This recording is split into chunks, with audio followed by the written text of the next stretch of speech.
This last one I'll leave you with is brain power. Because people are like, what do you mean? Just you have to be smart?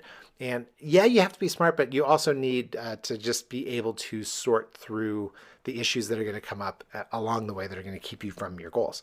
So I had a rep in New Mexico, and she was super talented and very successful in previous jobs.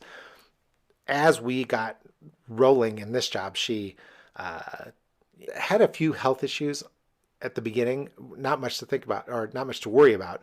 A few days missed here and there, but then over the first 6 months, we had very high standards that you had minimum acceptable standards that you had to meet in order to basically be on track. And she should have blown these things away. She was connected in the community. She was whip smart as far as had a background that in sales that should have helped her power through the minimums, and she just couldn't get it. And it was almost bizarre compared to the woman that I had interviewed and the one that was actually doing the job.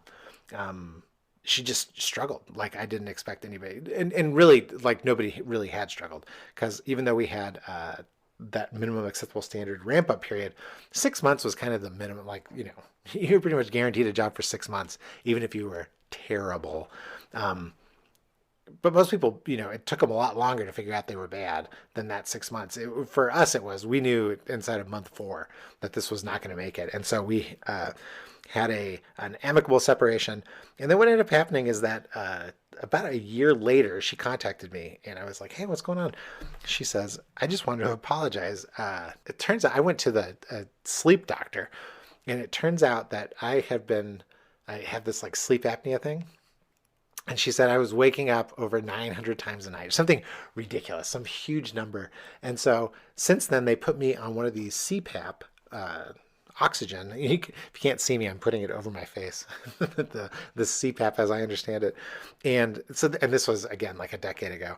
But she was like, it turns out I wasn't really getting any oxygen to my brain. So I was so tired during that time period that we were working together. And she's like, I can't tell you what a difference it's made to get on this oxygen.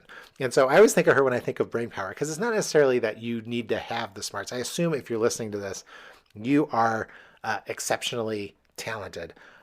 But what it is that your brain is actually working and not distracted by anything else during this time period in order to keep on track.